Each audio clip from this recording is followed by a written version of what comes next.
This next Southern journal is called Pine Straw Houses by Susan E. Daniel. It ran in September of '98. Perhaps the scent of longleaf yellow pine accounts for my memories of playing in Hetty's front yard some 20 years ago. Smells will do that. Hetty was over a dozen times my age, but the finest next-door neighbor a 5-year-old could want, and I preferred her yard above all places on earth.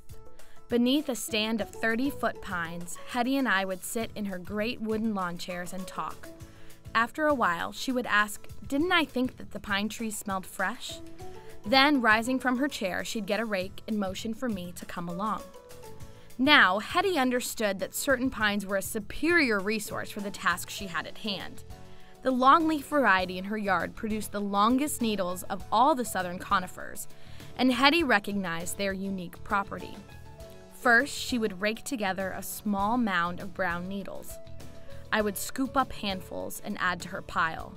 Then, propping her rake against the scaly bark of a nearby pine, she'd say, "We're going to make a pine straw house. Now, where would you like the kitchen to be?" I'd locate a spot where sunlight filtered through the branches above. As though the rake were her enormous pen and the straw her ink, she would begin by drawing the outline of our kitchen. By late afternoon, our two-dimensional architecture covered a vast portion of the yard, with rooms of assorted dimension and utility.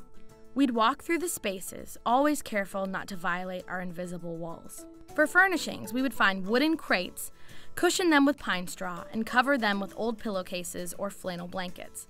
Then we'd spread a dish towel over a cardboard box, and Hetty would produce a child-sized tea set from indoors. There would be peanut butter cookies and sweet iced tea, and the world would be right. The next year I started school, and after that I rarely visited Hetty.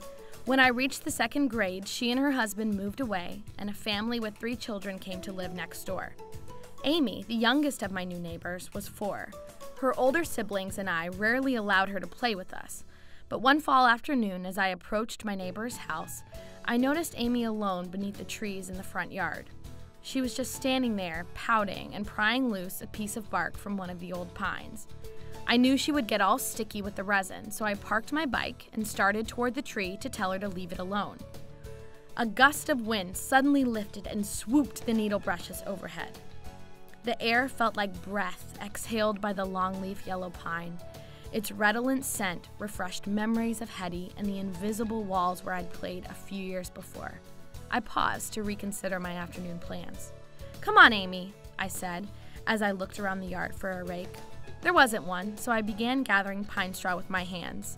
She watched as I placed a small mound near her feet, and I saw the pout on her face become a question. "We're going to make a pine straw house," I said. "Now, where would you like the kitchen to be?"